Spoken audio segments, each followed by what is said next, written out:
Alright, hello. This stream is going to be different, as you may have noticed, because I need to do a bunch of design work and spreadsheet writing to have content organized.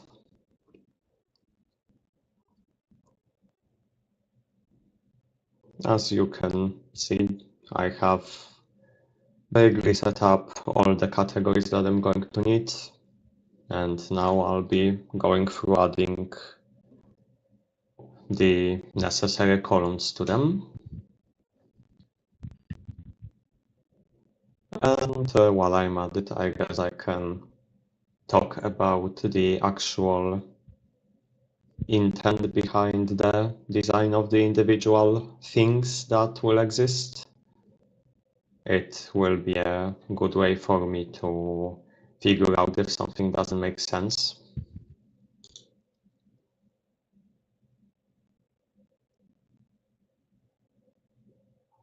Right, so.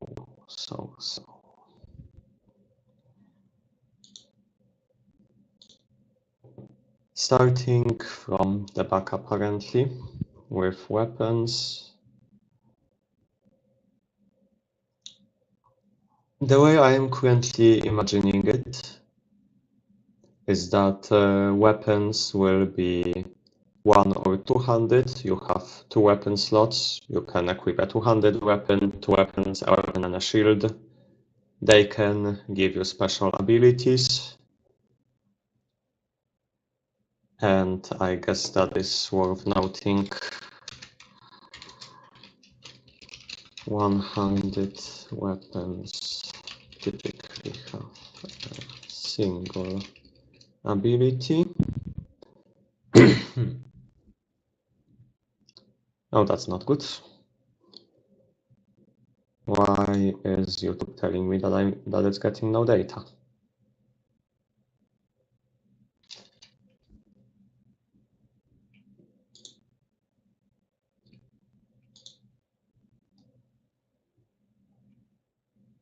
Okay, never mind. Apparently it's fine.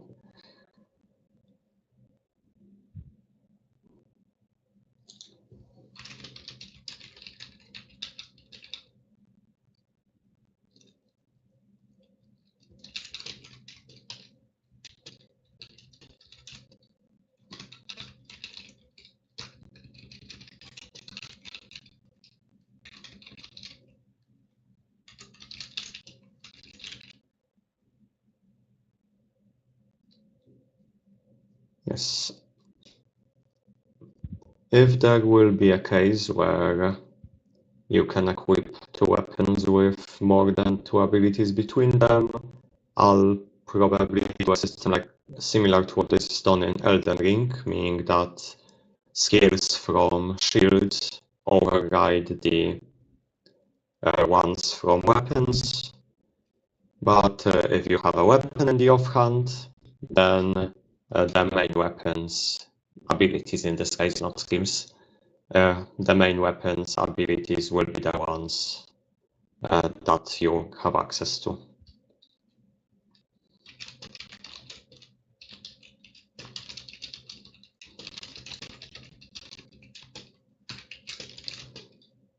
But shield and dedicated offhand weapon abilities have priority over them.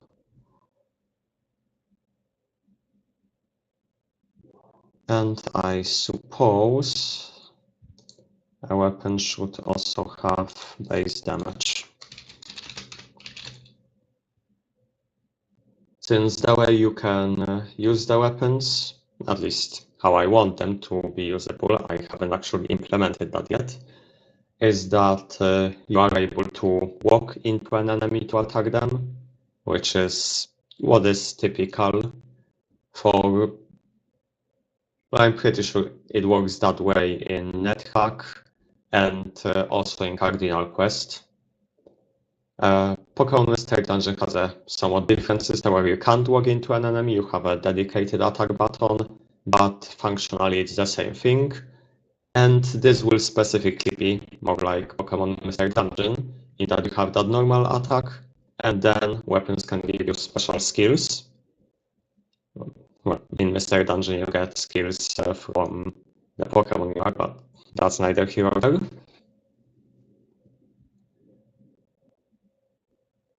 And also weapons can have passive effects.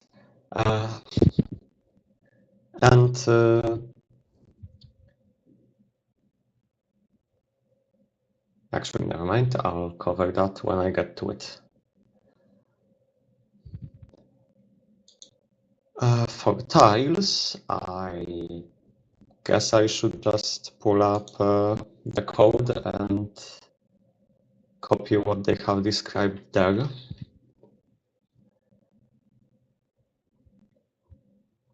Map tile.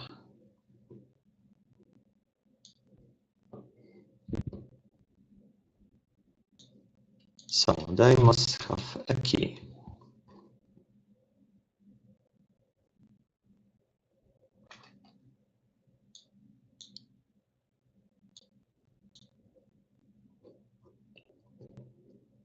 They must have an appearance, has dynamic appearance. I guess over here I can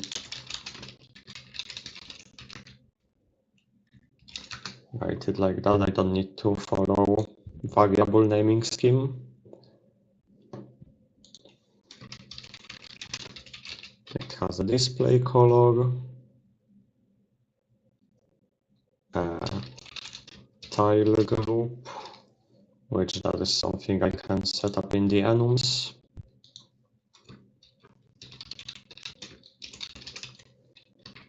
For now it is just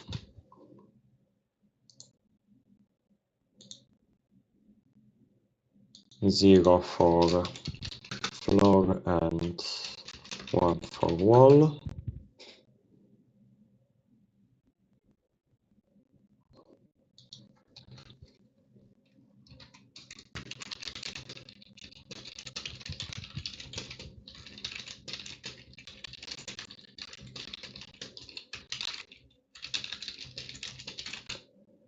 I might want to do something like that. I have done it once in Unity, a way to pull data, take it from a spreadsheet and put it into the game so that you don't have to keep track of what is and isn't up to date, and you can just download everything once in a while.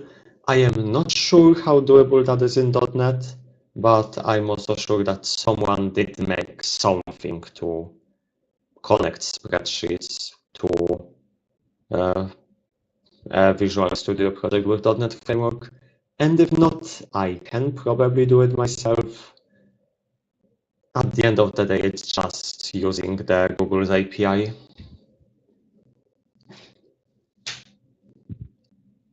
So yes, tiles have a tile group. And the tile group needs to be set up with dropdowns from a range, from enums of the tile group.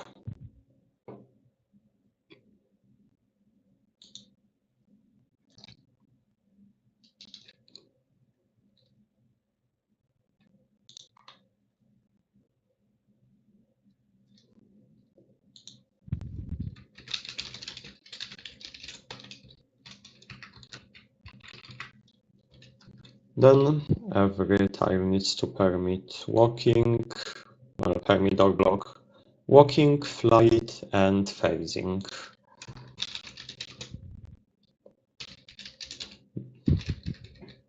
These are the 3 modes of movement that I settled on for now, which aren't exclusive to one another.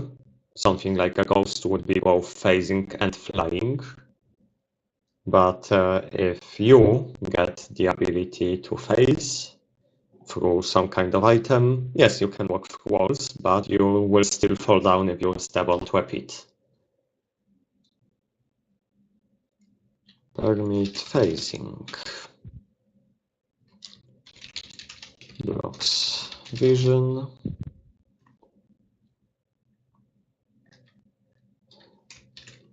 And events. For now we have on bump, on wait.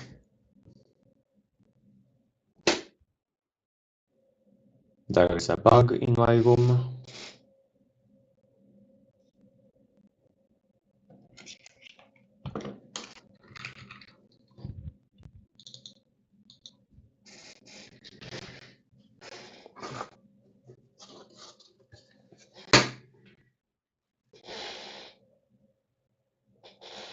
Where did it go?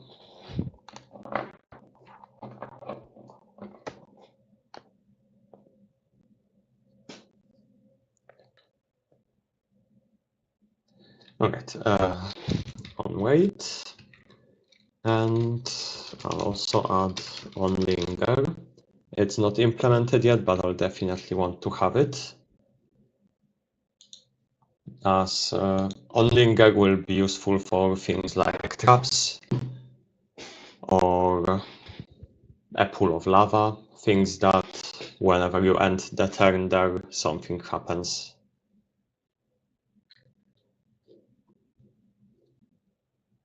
And yes, that is all that map tiles should have for now. Next are rooms, which are also defined in the code already.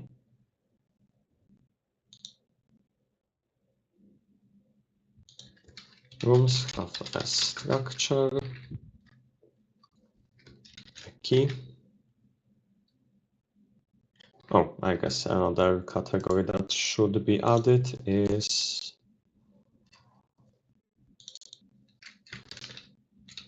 generators.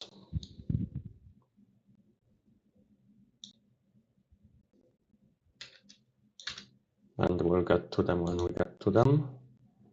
As for rooms, offered connections isn't something that needs to be stored here, I don't think. It does need room objects. Can rotate, can flip.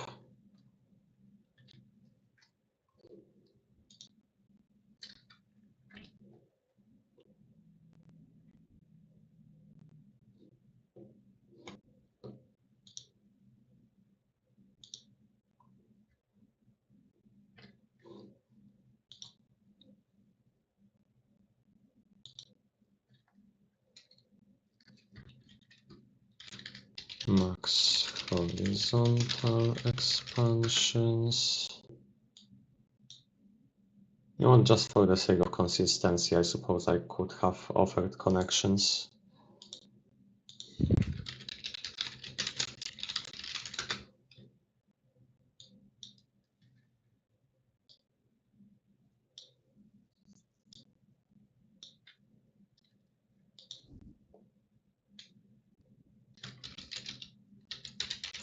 Horizontal insert index.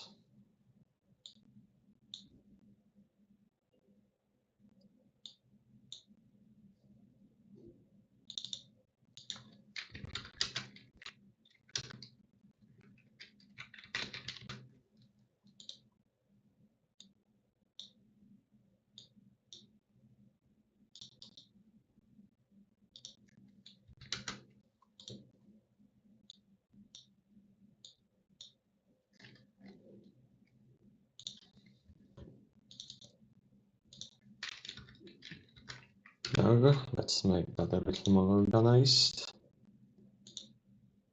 And I suppose also align it vertically.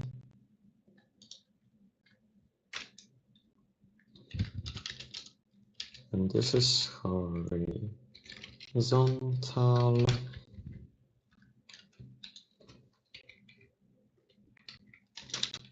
expansion. function structure.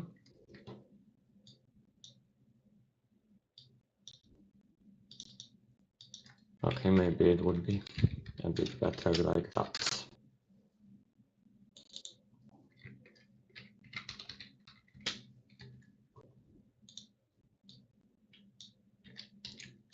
Then the same thing but for vertical.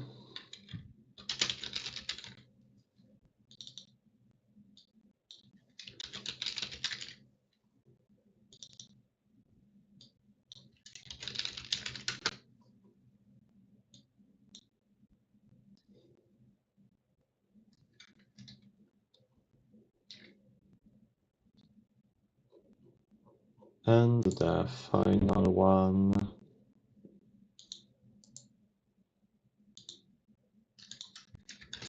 can insert doors.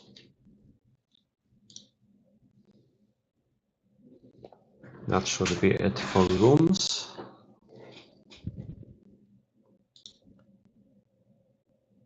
For races, the situation is slightly more complex, as I haven't actually decided yet what the races are going to be, as in what aspects of the character they will determine. But I guess that's design work that I can do right now.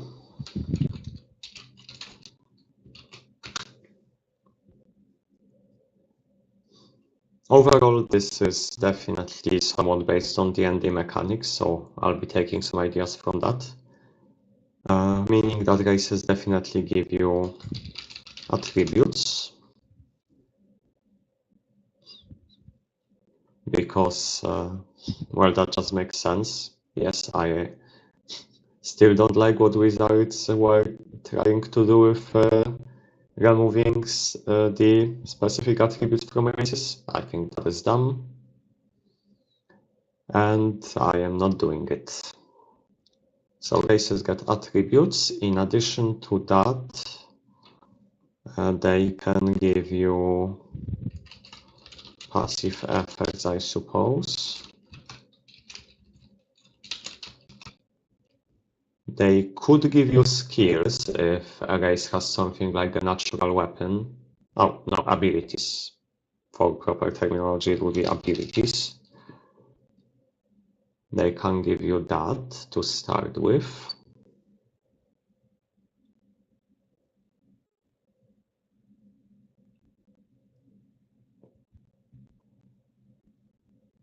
Now that I think about it, isn't it weird how in Cardinal Quest you just pick up abilities off the floor?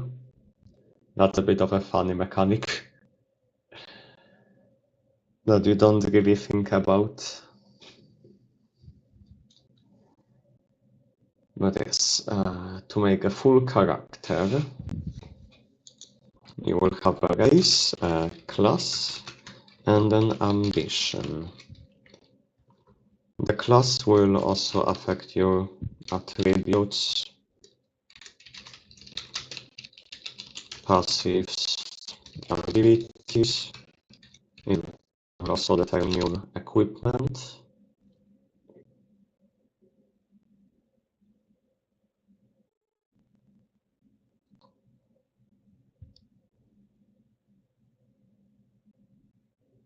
Would there be anything else? A character is the attributes, the items, and skills, feats, abilities. I guess, yeah, instead of passive effects, I should call them feats, because for something like enemies, which I wrote out, it's possible that they will have passive effects that aren't available as feats. Then again, maybe not. You know what? Yeah, no, they won't. Feats are passive effects.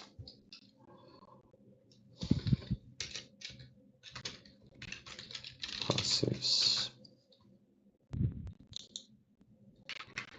And yes, feats is also D&D terminology. I am using that.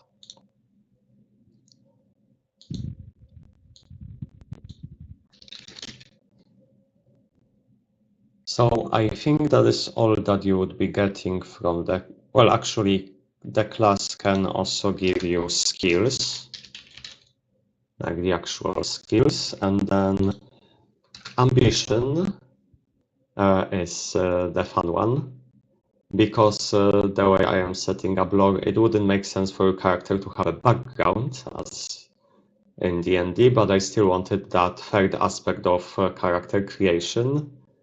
So ambition is what I settled on, and what it is going to give you is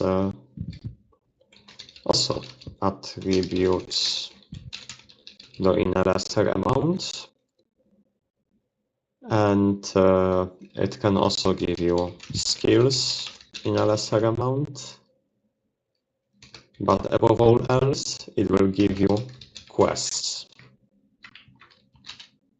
If you fulfill your ambitions quest or quests, you will be getting some kind of rewards like special skills or abilities.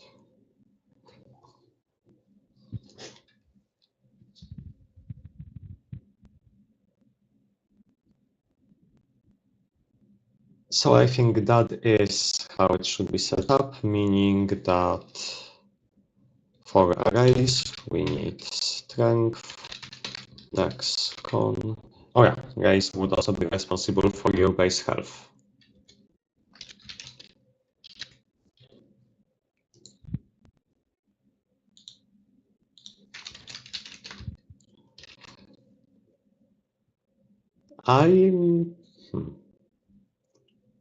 I guess the class could have a base health modifier.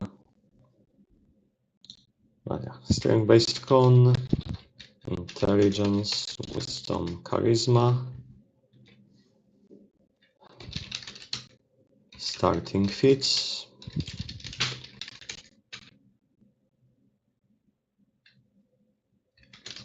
Starting abilities.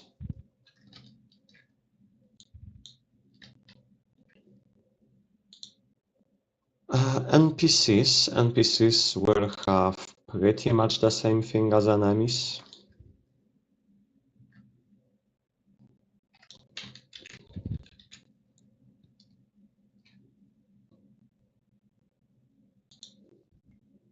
So I'm just going to copy it directly. Generators are another thing we have in code, although they really don't have much. I guess they have a class, they have a key, and then all they really have is a behavior.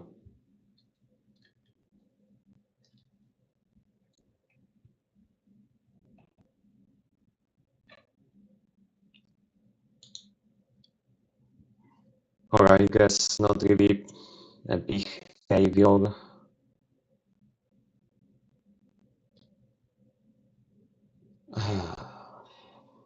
How to set that up? Okay, yeah, I guess it would be just class specific data. Since the behavior is technically speaking defined by the class, as for instance, you have you have a spawn tiles generator which spawns tiles from a specified list in its location, and it can repeat it. If there are multiple under the same key, they can decide between them which one spawns which tile. So I think that will be all for that. Equipped items are what I was going to talk about earlier. As the fun thing about them is that the system of equipment slots I pretty much took straight from Heroes 3. So you have legs, back, armor, two ring slots, or I think they are hand slots, since technically speaking, you can also equip on them things like gloves. Although in this case, you know what, I'll just check what the current setup is.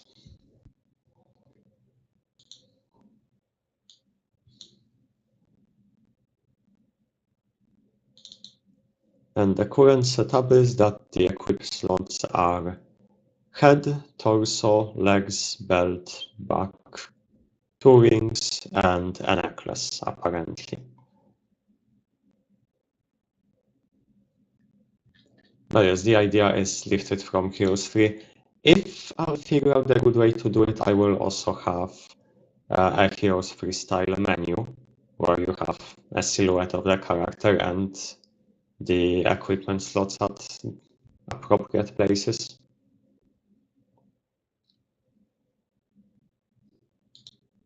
But now back to how they work. They are pretty much just the slot you equip them to and what passive effects they give. Enemies are set up. Dungeons, I guess dungeons will have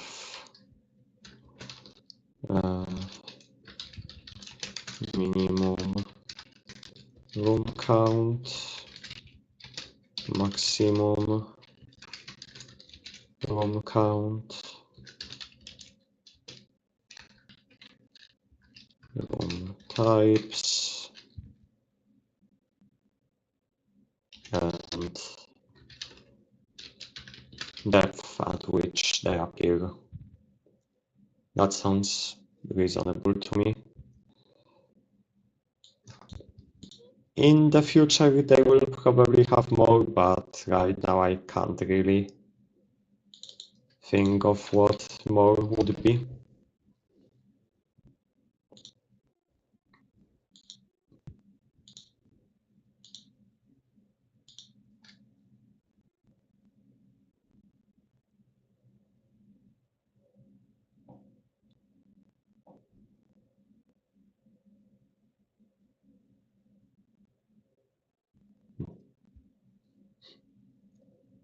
I still haven't calibrated the hand tracking on VMagicMirror, and I'm trying to figure out what I did before, where it had a really nice thinking pose. Where could... Oh, like that?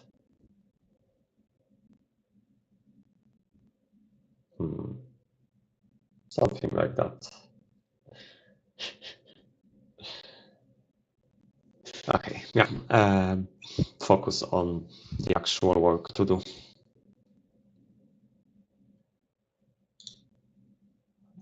Consumables, I suppose.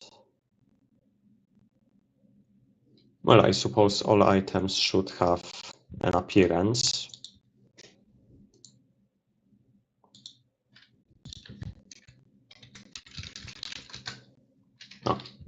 Except not like that from this one.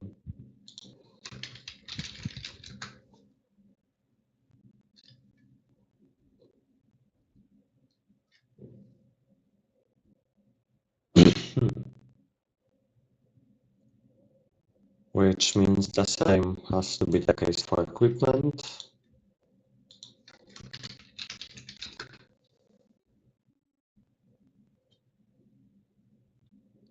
And yes, for consumables as well.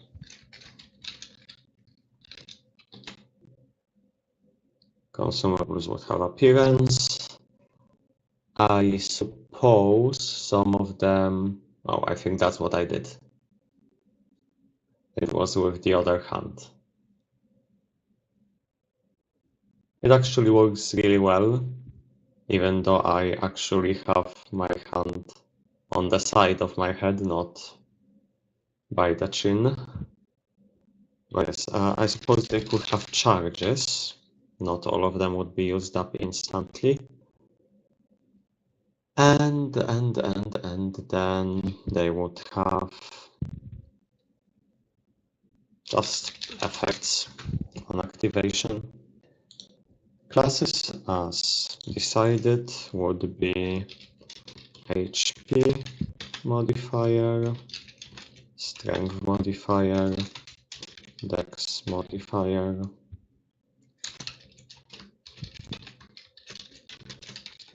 int mod, with mod, kmod.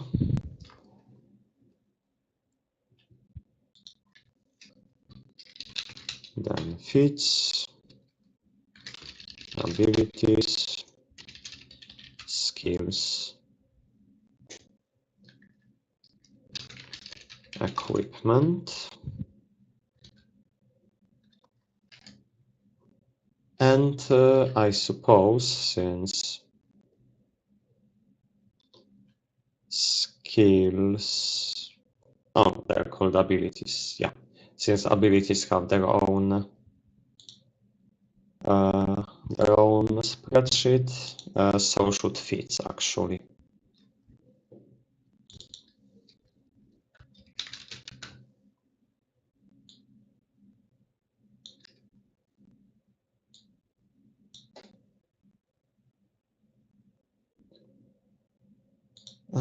Fits can have no, not here. They can have prerequisites and passive effects, I suppose. And that's probably all, is it?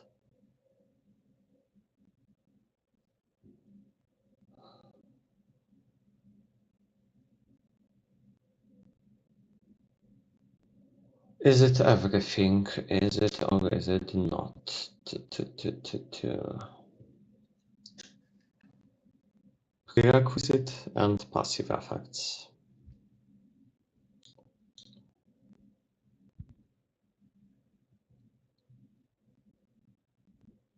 It probably is.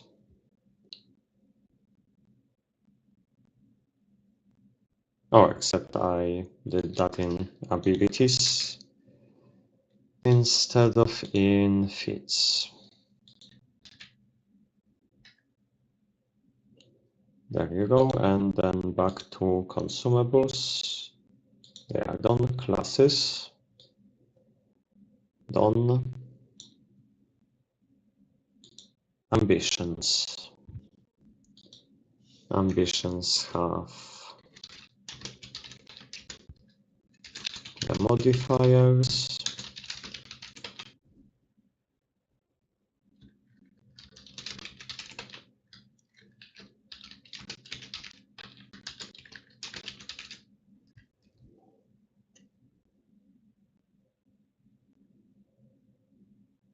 Then they have skills and quest. Finally, abilities. Abilities would definitely have cooldown type, which cooldown type can be, it can be things like just turns, passing, XP gained, hits landed, damage dealt, mana cost,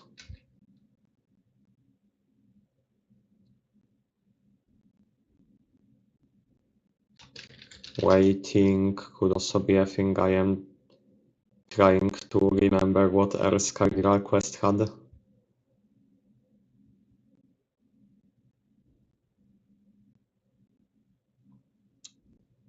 I think that was all from Cardinal Quest.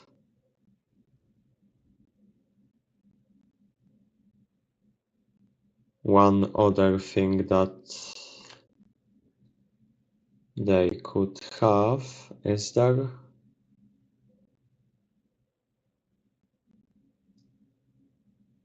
Is there one other thing?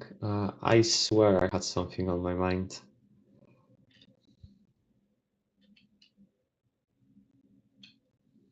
Well, I'll do it come back to me. Cooldown type, cooldown value. And then just active effects. I guess effects would be more consistent, and now that I look at it, they could also have charges.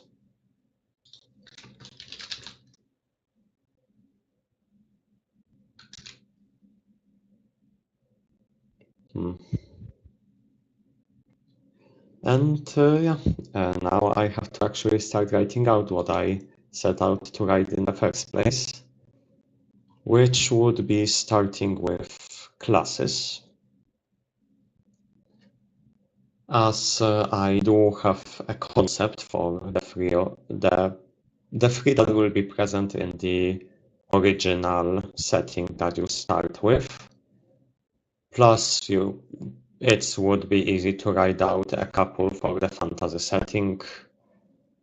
But let's start with the original one, which I am aiming to have as recognizable as fantasy, but also different enough to have its own unique feel when you have normal fantasy as another available setting. And specifically, it will be, I guess, Souls-like-ish, as in a very old world that is kind of falling apart, and people living there probably aren't having a good time, but for some reason they can't die properly.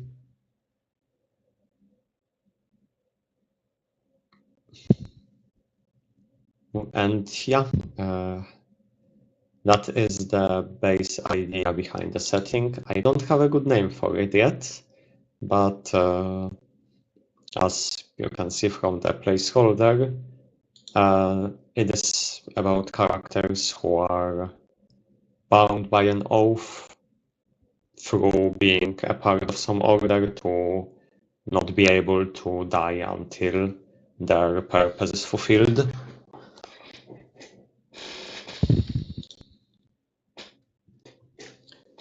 And for those classes, we will have a scavenger,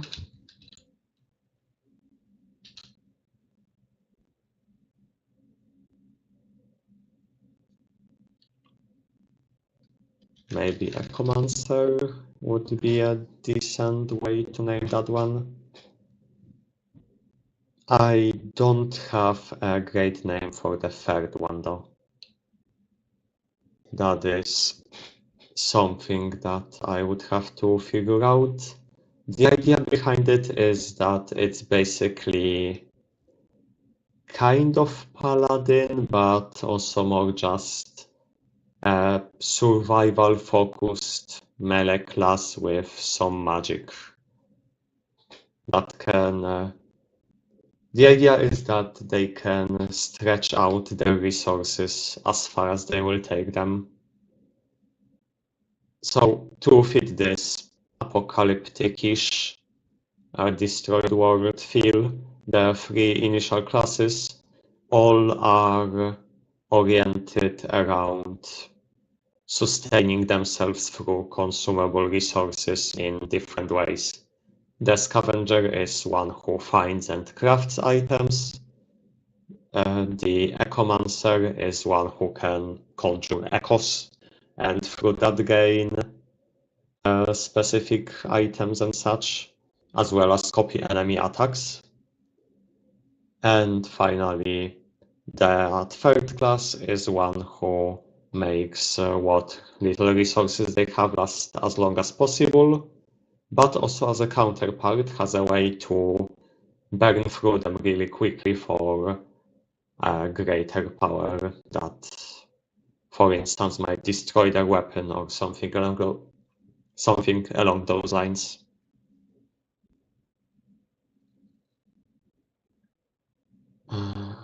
Alright, I should probably note, I had a thought that you should be able to store all items in consumable slots, and it lets you swap equipment.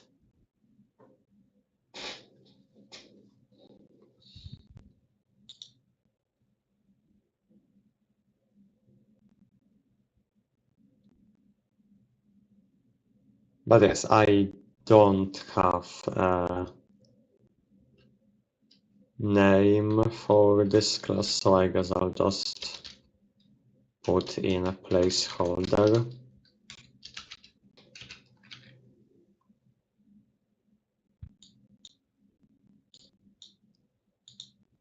And all three of them are from the outbound setting. All three of them are to do.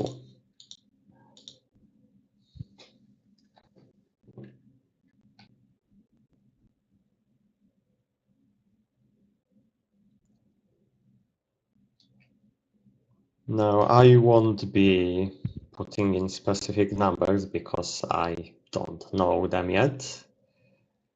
But the way I'm imagining it is Scavenger is neutral on health, Echo Mage is on the negative, while Paladin is in the positive.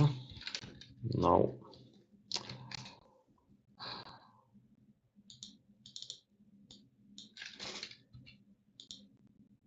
There we go.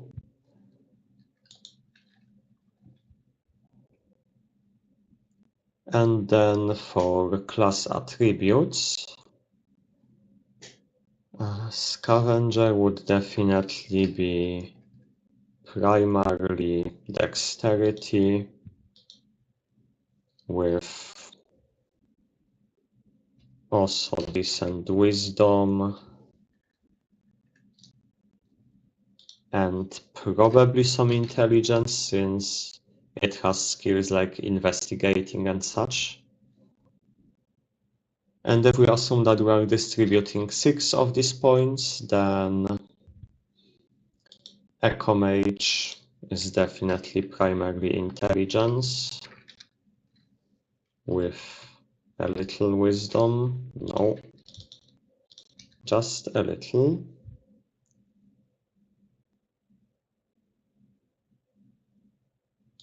Maybe a little charisma. Why not?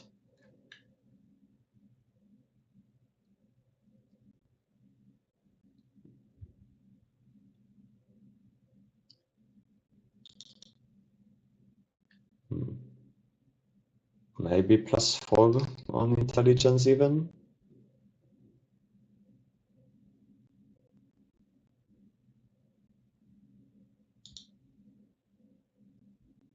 Then the undetermined would be strength, con, and if we're saying that they are paladin-like, then yeah, charisma for the magic part.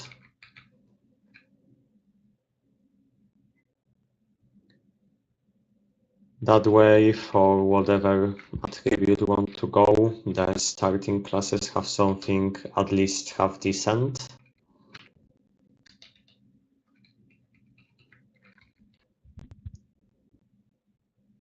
Now for feats, being passives, what could they have?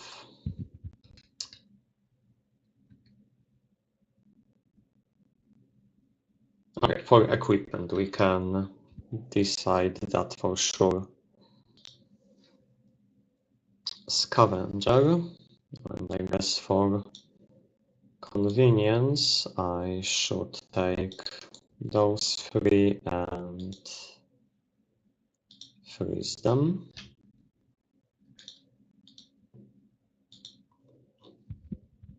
So yes, the scavenger would have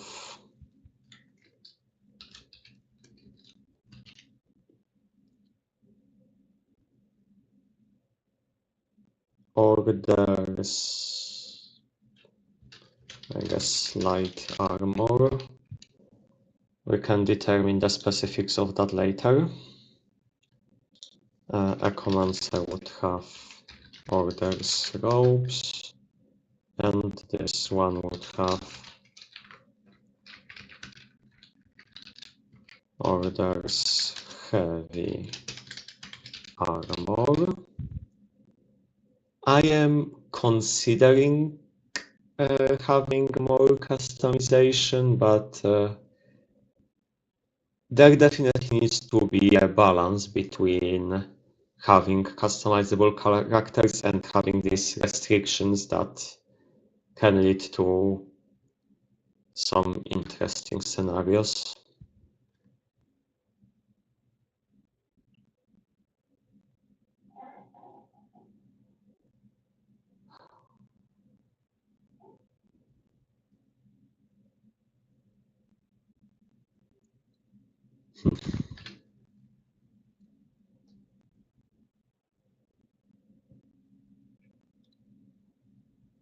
A commander will definitely have a copy ability, which would be used on the enemy and temporarily replace. Yeah. So I'm not sure if that will be the final name, so let's mark it as a placeholder as well for the armors. And let's also take them to equipment items.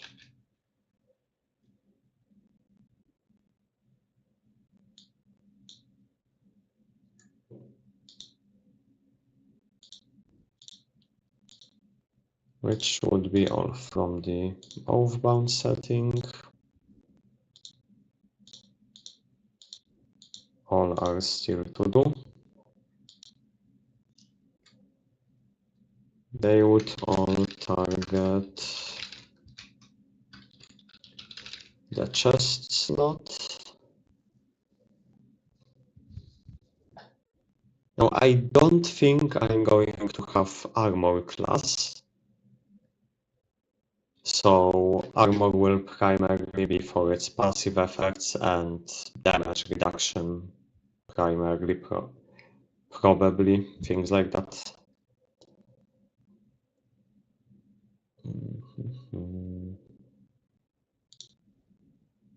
I guess in addition to do,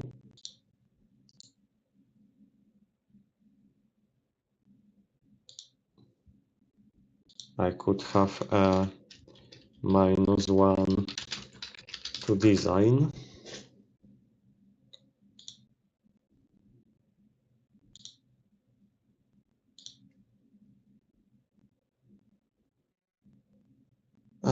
Why is that not available as a state? Is it because of how I inserted the tile? What if I moved them and here did to design? No. Is it just the number?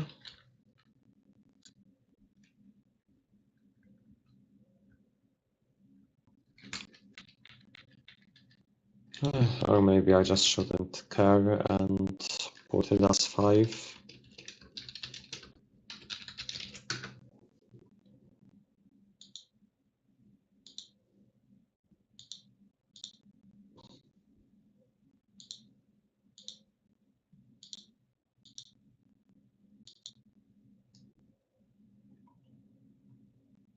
And I suppose the same is, technically speaking, the case for the classes.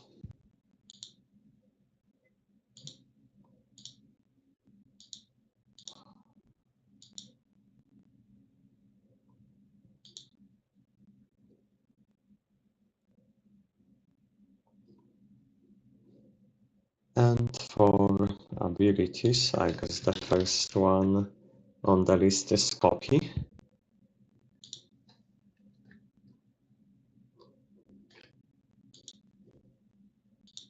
Coming from the overbound setting, still to design. What we do know about it is that, oh yeah,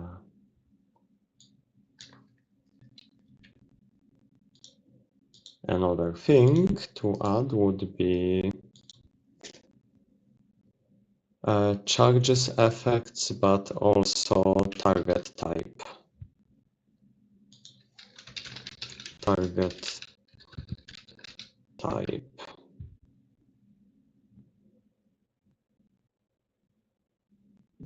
And the same would be the case for consumables. And target type could be self,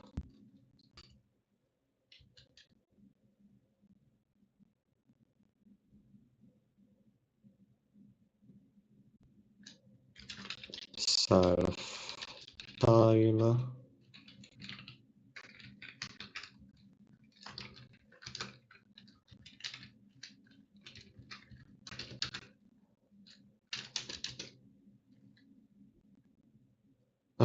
other target types would be within range, within range tile, within site,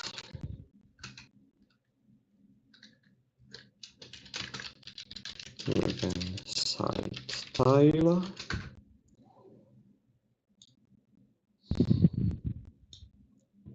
and then if it targets multiples, then that would be marked somewhere else.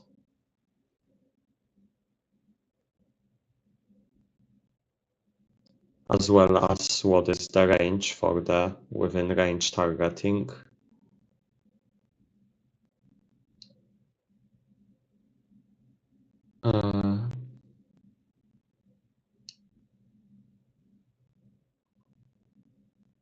Could also,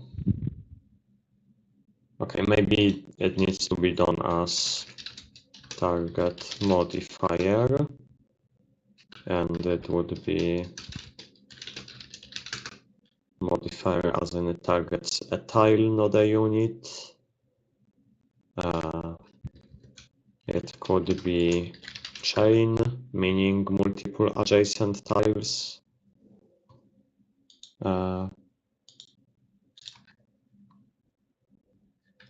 So here we would have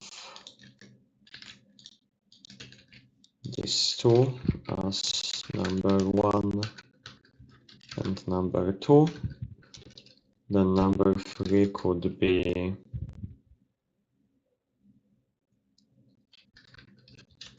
in straight line.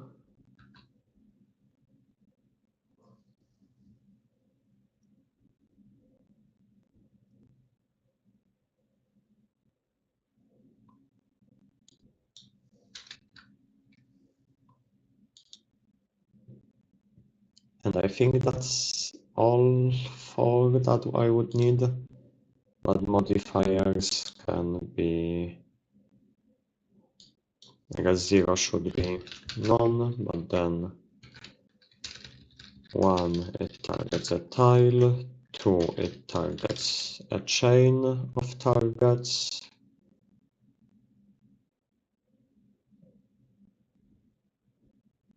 3 could be small only, so that it targets only small objects.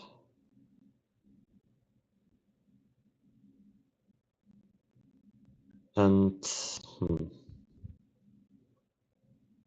I guess we could also have as a modifier all to immediately hit all the viable tiles.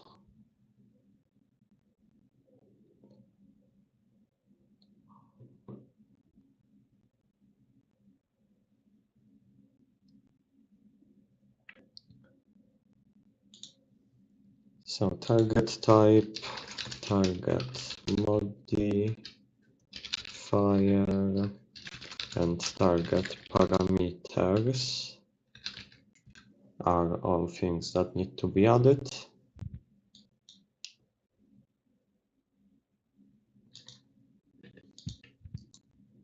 With this one having a defined data type from target type.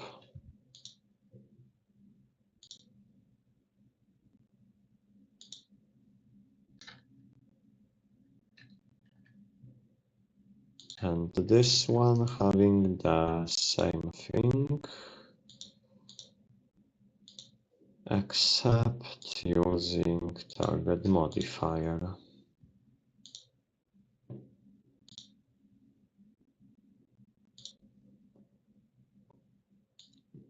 And then just copy all three to abilities.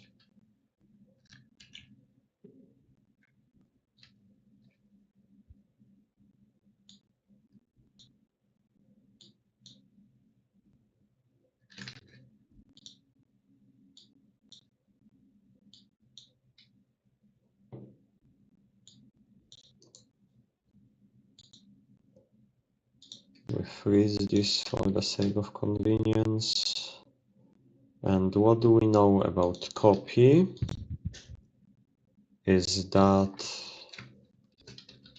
for the duration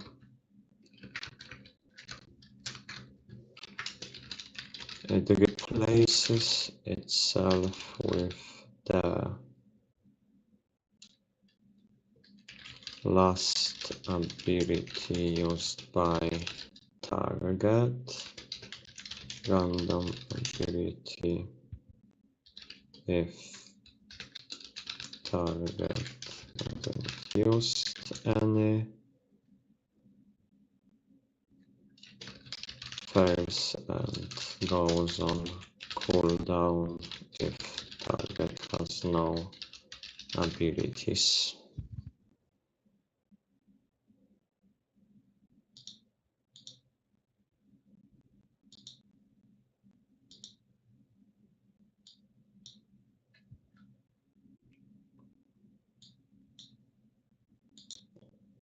So this one's target type would be within range.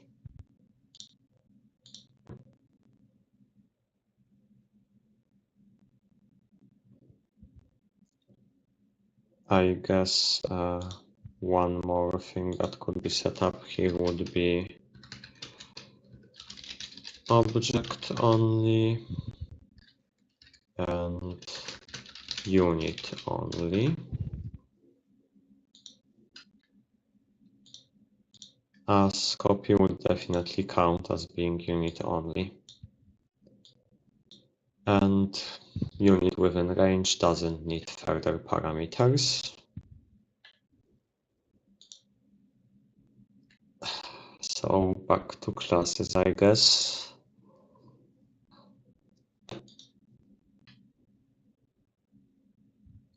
Although I am getting a headache, so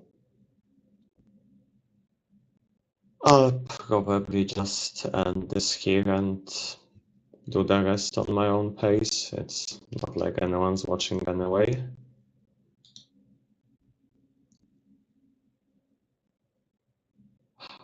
So, until next time, farewell.